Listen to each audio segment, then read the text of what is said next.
Hello and welcome to episode 7 of the 2025-2026 season of the John Jay Boys Basketball Podcast. My name's Robert Sipe. I am the varsity coach here at John Jay. And folks, I'm running solo today.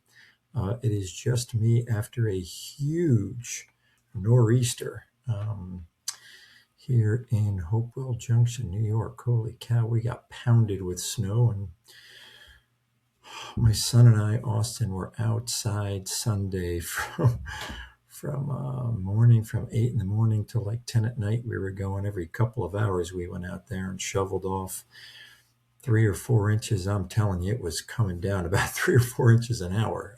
It was crazy. We had to get 15, 16 inches of snow here. So I hope you're all doing well. I hope you enjoyed the snow more than I did. My body's physically exhausted at 56. I kind of can't do this anymore.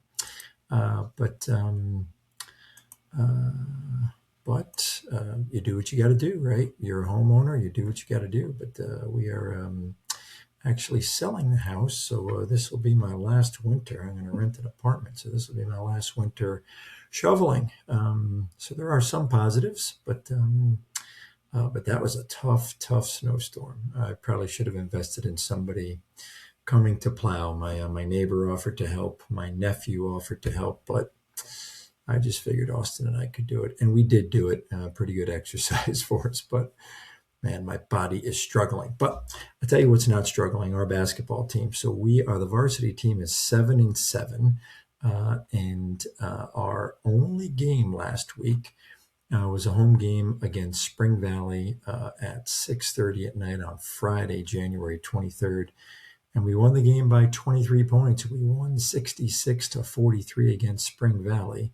And that was a pretty good win. I've got some stats for you here. I'm going to put some stats up on the screen for you. So if you're watching, you'll be able to see some of these stats. If you're just listening, you won't be able to see the stats. But if you're watching, I'll put some stats up there, and I'll read them off for you. I'm a math teacher, so I'm always interested in these stats, and sometimes they surprise me. Sometimes they really tell you a story about the game. We shot 42% from the field, which isn't great, right? But we held Spring Valley to 33% from the field. And from 3-point range, we were 30%. We were 9 for 22. Nope, take that back. 7 for 23 from 3-point range. And we held Spring Valley to 31%. They were 4 for 13 from 3-point range. So that was pretty good. Some pretty good defense.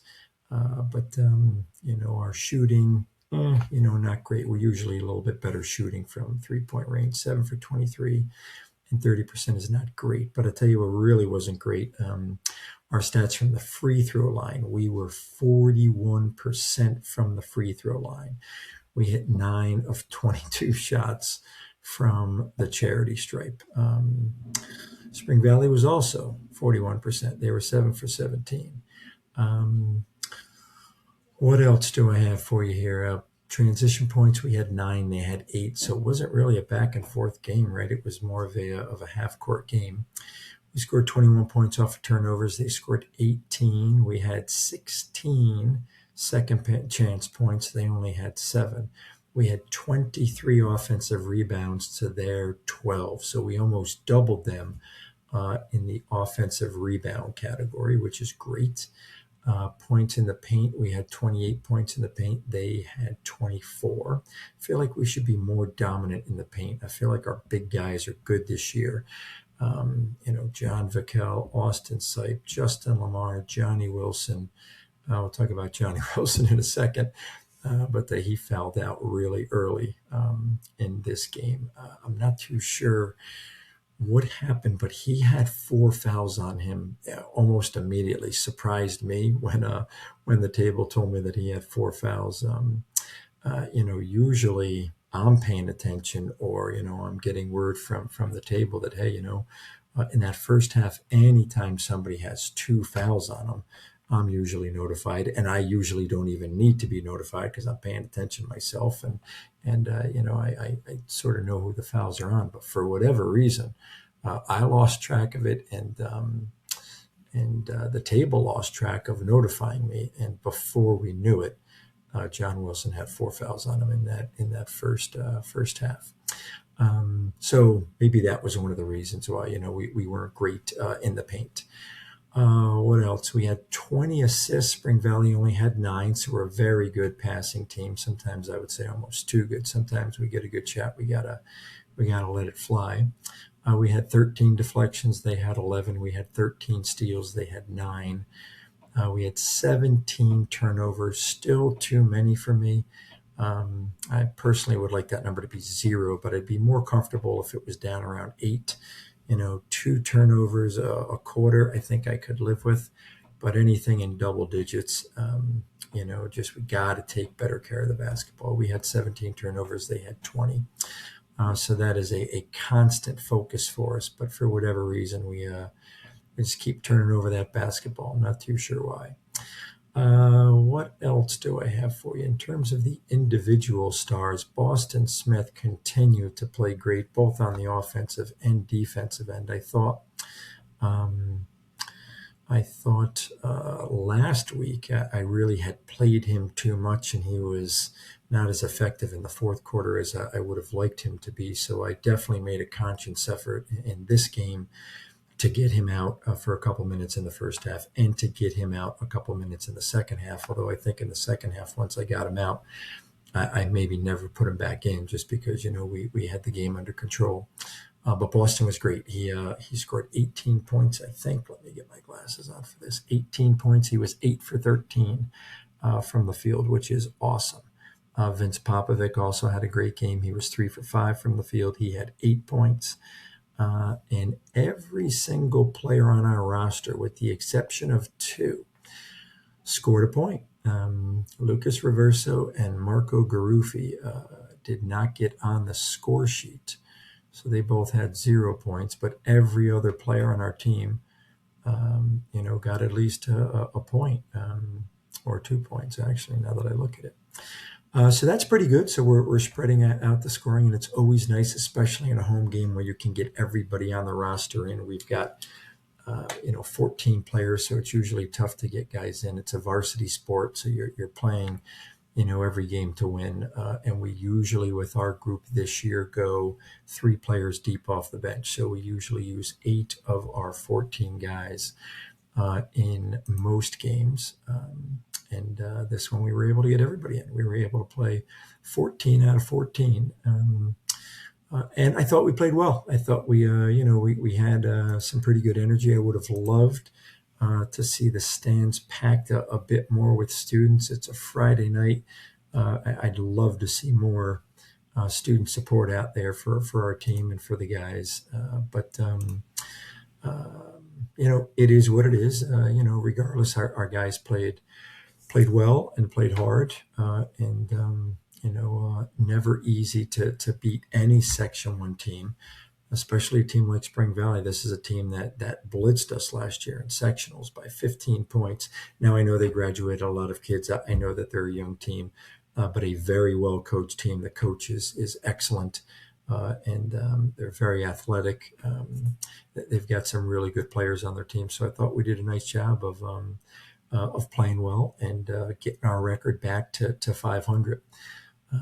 And we've got a big week coming up. Of course, Monday is a snow day, so there's not going to be any practice Monday, but we'll practice Tuesday, Wednesday, Thursday, and then Friday we will go to Mamaroneck for a 7 p.m. tip-off at Mamaroneck High School. And I can tell you one thing, folks, that gym will be packed with fans.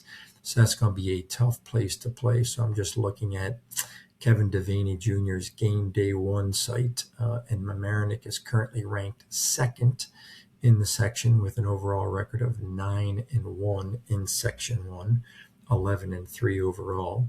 North Rockland is actually the top-ranked team. So we lost to North Rockland a little more than 20 points early in the season at their place and at home.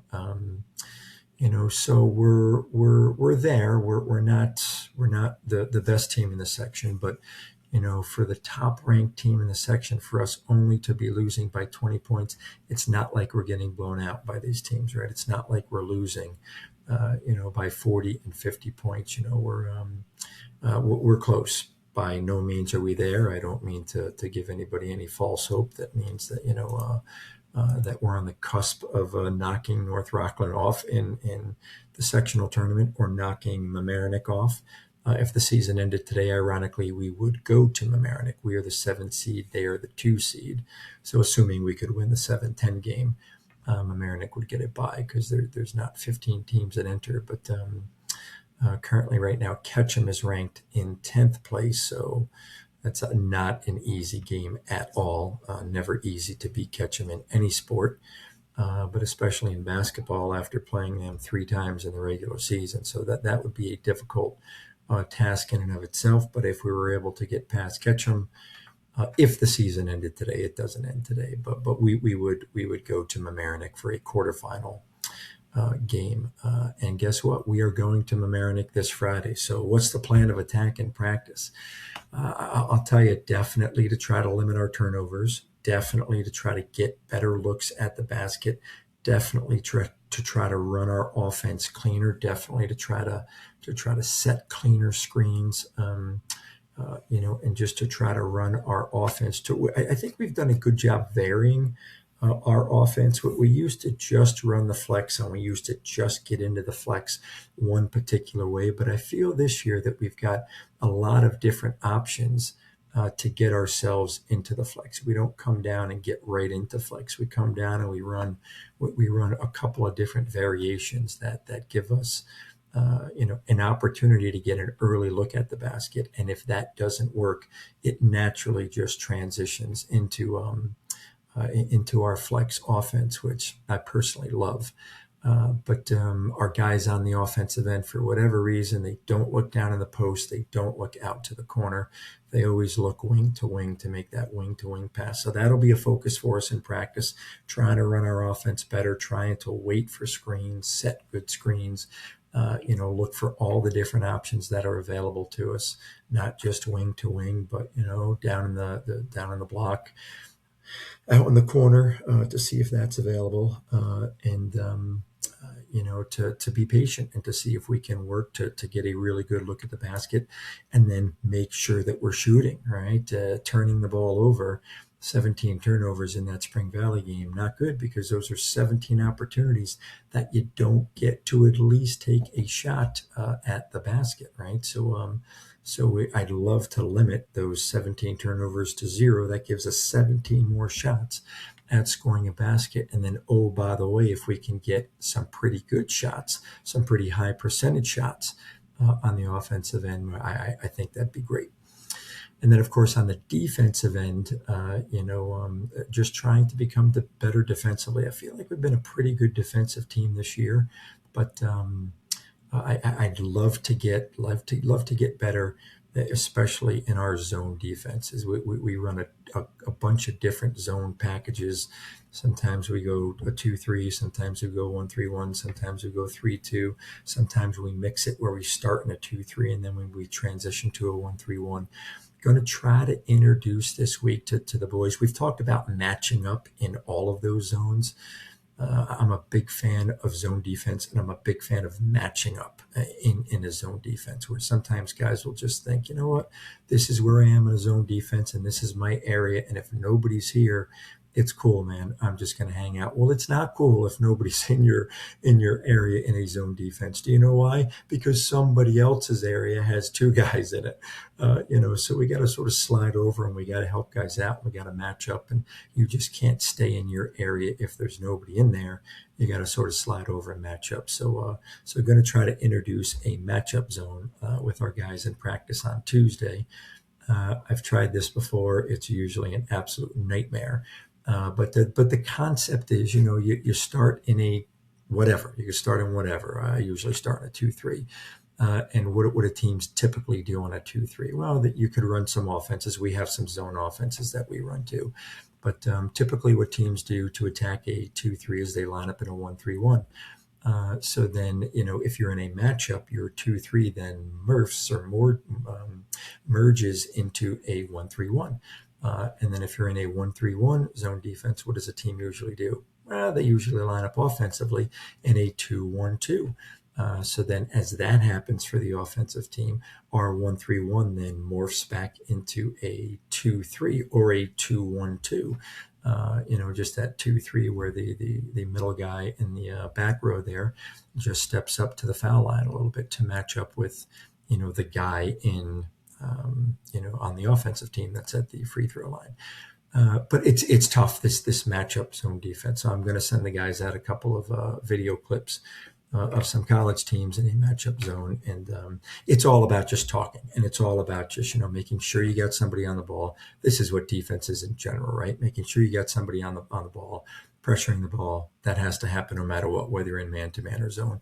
And then making sure that you have the other four players covered, the other four players accountable for, and also that you're helping the basketball, just in case the guy who's pressuring the ball gets beat, right? So whether you're doing man-to-man zone, those are the basic principles of any defense. And it's the same thing in a matchup. You're just making sure somebody's accountable for the ball, somebody's pressuring the ball, and then the other four guys are matched up with four guys from the opposing team, but that they're also in a position where they can help the ball if the guy on the ball gets beat in the dribble, or they can balance out the court or whatever. So that's the plan for practice this week, is to see if we could run the offense a little bit better, see if we could limit the turnovers, and see if we could just play better defense, whether we're in man-to-man or any of our zone defenses. Can we do a better job of pressuring the ball and then matching up? And that those matchups change, right? If you're in zone, you're in man-to-man, the matchups typically don't change unless you're switching things. But again, defense is all about moving your feet, and it's all about communicating, and it's all about talking.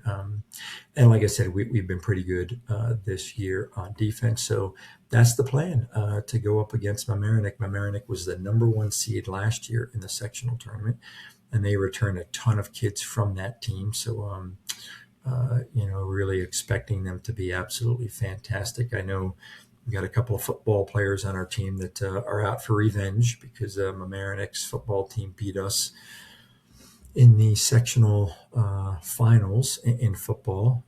So that'll be a bit of a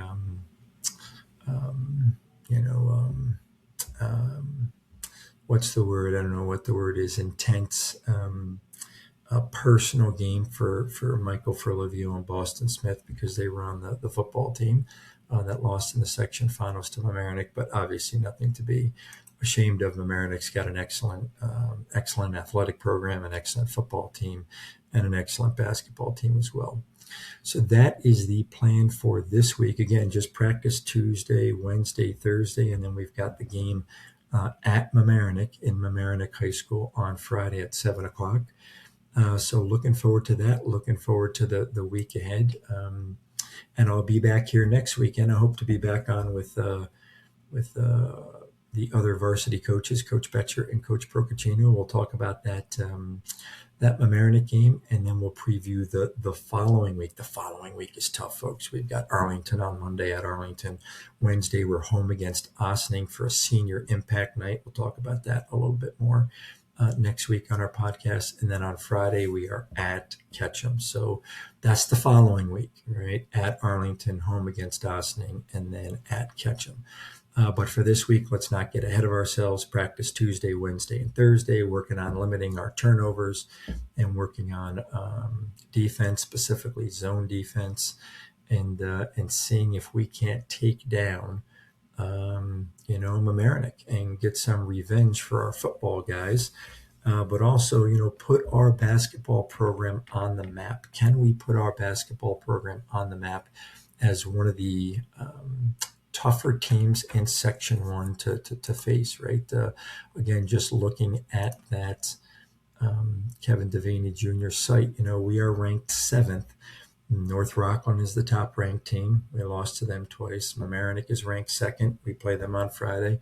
Mount Vernon is ranked 3rd. We play them in a couple of weeks. Arlington is ranked 4th. We only lost to them by a handful of points. White Plains is ranked 5th. We lost to them earlier in the year at White Plains, and New Rochelle is ranked 6th. We lost to them as well. So all these teams up above us, we haven't beaten any of them. So if we expect, to be one of the top 4 teams, if we expect to get to that county center, we're going to at some point have to knock off, some of these teams up above us. We get an opportunity to do that on Friday at Mamaroneck High School. So I hope we come with some energy. I hope we come playing some good basketball, both on the offensive and the defensive end. And I hope we take advantage of this opportunity. I always think whenever you're facing good teams, it's such a wonderful opportunity, to really make a name for yourself and make a name for the program. We're supposed to lose at Mamaroneck, but we've got a good enough team and a competitive enough team where we can compete. Just to give you an idea, Ketchum, who was ranked 10th in the section, lost to Mount Vernon, who's ranked 3rd in the section by 15 points this past week. So we're the section is very competitive. So there's no reason that we can't give Mamaroneck a run for their money. See if we can knock them off at Mamaroneck. That's always my goal, is to go to these places and to beat these, opposing teams. Of course, it rarely seems to work because they're so good, and Mamaroneck's got such a good, a balanced team, a very well coached team. I can't seem to get any film on them, but regardless, hey, I'm looking forward to the game on Friday, and I wouldn't expect a lot of John Jay fans to make that trip, but I do hope that we'll talk about it next week on our podcast. I do hope that we can get some fans to Arlington. That'll be on Monday, February 2nd. And then I hope we can get some fans on Wednesday, February 4th for our home game against Ossining. And then I hope we can get a ton of fans at Ketchum on Friday, February 6th. That's always a great game when we play Ketchum because the girls varsity team plays before us. So you've got a girls varsity and boys varsity doubleheader. So looking forward to that week ahead. But again, let's not get ahead of ourselves. This week coming up, practice Tuesday, Wednesday, Thursday, and then we are at Mamaroneck on Friday. Folks, thanks so much for listening to me. I really appreciate it. Go Patriots, and I'll be back next week to let you know how our game against Mamaroneck went. Appreciate you listening. Again, folks, everybody stay safe in the snow, and we'll see you in a week. Take care.